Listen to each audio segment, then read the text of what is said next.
السلام عليكم. حرب إسرائيل على غزة.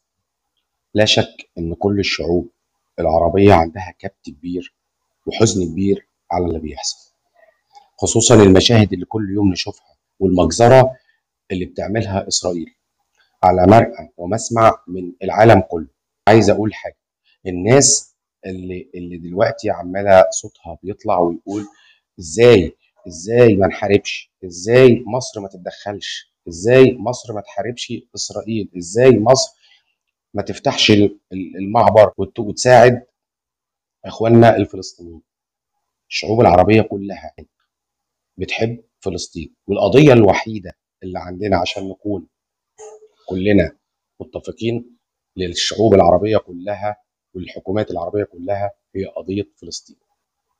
لكن تعالى بس نتكلم في موضوع ان ازاي مصر ساكته، وان ازاي مصر ما تتدخلش، واحنا وقع عندنا صاروخ، واحنا جات لنا طياره مسيره، وازاي ما نردش، وازاي.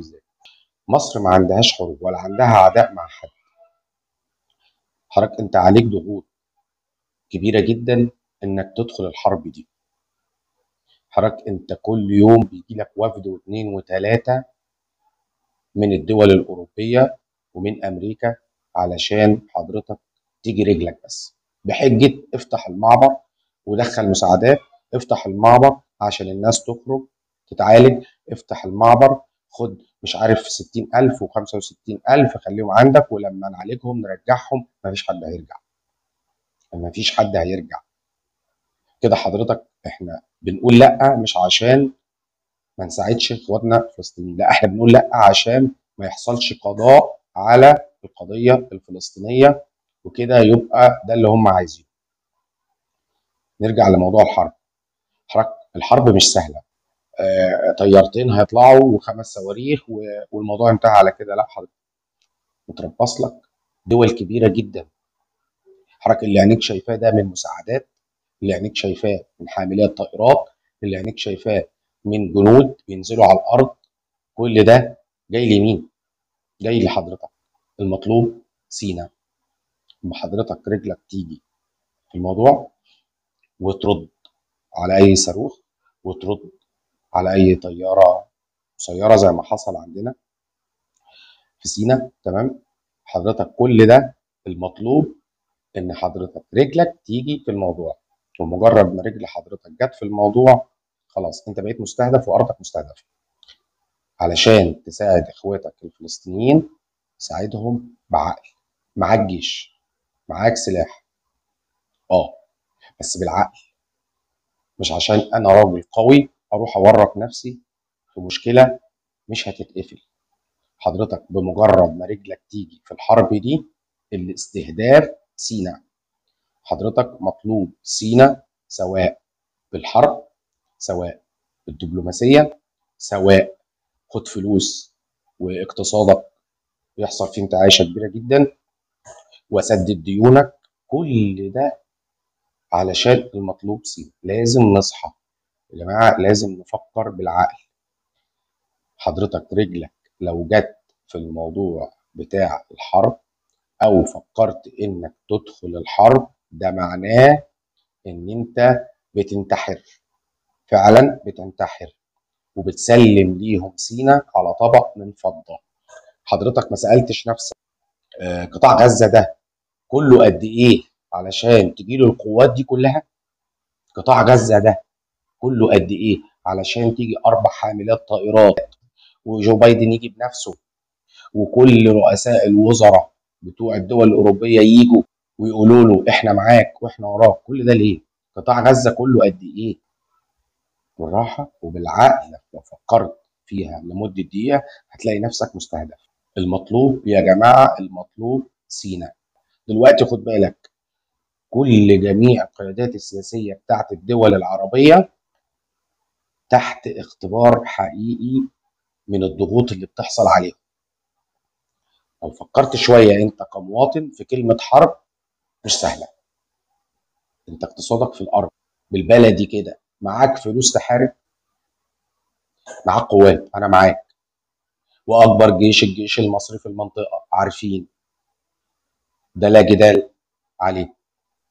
انت عمرك ما بلطجت على حد، عمرك ما كان عندك ليك اطماع عند حد انك تدخل اي دوله، عمرك ما كان ليك اطماع انك تعادي حد، عمرك ما كان ليك اطماع الا في حاجه واحده بس، تدافع عن حدودك علشان تدخل حرب. مش هقول زي الناس اللي بتقول لا ناقة لي فيها ولا جمل، لا، ليا فيها. طيب مصر الوحيده دلوقتي اللي هتدخل، سيبك من ايران، ايران بقى لنا سنين وسنين، ايران زرعوا فينا ان هي الوحيده اللي هتحارب اسرائيل، لحد دلوقتي لا حاربت اسرائيل ولا سكتت. مين اللي في الوش؟ مصر. مين المستهدفه؟ مصر. ايران عملت ايه لحد دلوقتي؟ بس هي فين ايران؟ ما حاربتش ليه اسرائيل؟ انت حضرتك زعلان ومتضايق قوي ان مصر ما حاربتش. بص حضرتك، انا بس لا شك ان انا زيك، انا حزين عن اللي بيحصل. احنا كل اللي قادرين نعمله بندخل مساعدات، كل اللي قادرين نعمله بنضغط دبلوماسيا وبنكلم جميع كل الدول. لا، انت شايف بعينيك كل يوم كام اجتماع بيحصل في مصر، ده كله ليه؟ تعالى نتكلم بصراحة، هي مصر هتقف لوحدها قدام جميع كل الدول الأوروبية؟ هتقول لي جميع كل الدول الأوروبية، أقول لك اه جميع كل الدول الأوروبية، فما تقنعنيش إن مصر هتقف لوحدها ضد أمريكا، أعظم جيش في العالم. وده حقيقي عشان ما ننكرش بس، وعشان ما ايه، ما نقعدش نضحك على بعض. أقوى جيش في العالم. كلمة حرب يعني دمار. حضرتك لو مش عارفها اقعد واسكت. حضرتك اول حد هيتاثر انت وابنك وبنتك، فبلاش نقعد كل شويه نقول حرب حرب حرب، اصل السيسي خايف، اصل الجيش عندنا برضو ضعيف، اصل جيش ايه اللي ضعيف؟ جيش ايه اللي ضعيف؟ جيش مصر ضعيف ليه؟ ما تقللش من جيشك، اقف ورا جيش لا مش ضعيف وخايف. الجيش بتاعنا بيحسبها صح، الجيش بتاعنا عنده تخطيط، الجيش بتاعنا بيفكر. هي مش عركه في شارع، هي مش خناقه، دي حاجه اسمها حرب. بص حواليك، انت كل حدودك مشتعله. لو فكرت شويه كده تقول اشمعنى انا اللي في النص الدنيا هاديه عندي؟ بص السودان، بص ليبيا، بص اسرائيل مع على حدودك، بص فلسطين او قطاع غزه مع على حدودك. فبلاش يا جدعان بس ايه لهجه اصل الجيش بتاعنا خايف، اصل الجيش ضعيف، اصل السيسي ما قدرش يقف يقول لامريكا لا، اصل الحكومه بتاعتنا برضو ما تقدرش تقول لامريكا لا. ليه؟ ليه بتقلل من نفسك؟ ليه بتقلل من بلدك؟ حرب ليها سياسات تانية، الحرب ليها حسابات تانية. حرب يعني دمار، حرب يعني حضرتك مش هتلاقي تاكل، حرب يعني حضرتك مش هتلاقي تلبس، حرب يعني حضرتك مدارسك هتتقفل، حرب يعني حضرتك كل حاجة بتعملها في يومك مش هتعرف تعملها، حرب يعني هتقعد في بيتك، حرب يعني مش هتعرف تشتغل، حرب يعني مش هتعرف تأكل عيالك. وده المطلوب، ده المطلوب عشان يتضغط عليك وبرضه في الآخر هاخد سيدك، هضغط عليك. مطلوب انك تدخل في حرب.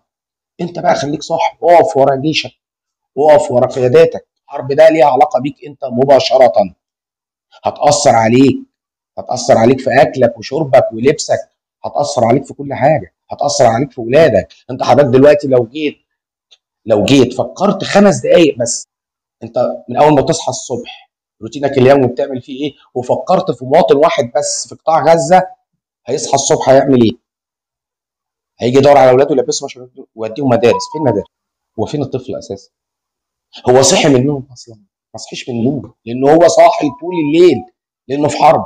حضرتك هتقدر تعيش حرب زي اي دوله دلوقتي فيها حرب هتقدر تعيش زيه؟ ده انت الكهرباء بتقطع عندك نص ساعه، بتقعد تلطم وتقول الحكومه والدنيا ونقعد نهوي على بعض طول الليل.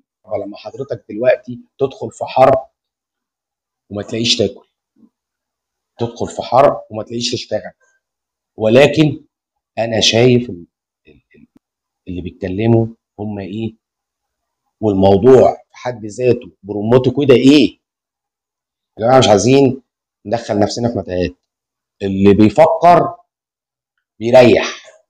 المطلوب ارض سينا كامله من سنه 73 واحنا لحد دلوقتي كل شويه تحصل مصيبة سودة عشان تجر رجلك. الحكمة بتقول إن إحنا نهدى، العقل بيقول إن إحنا ما نقعدش نهرتل بالكلام، العقل بيقول إن جيشنا قوي، العقل بيقول إن القيادة بتاعتنا إحنا ماشيين وراها، العقل بيقول نهدى نهدى نهدى. السلام عليكم.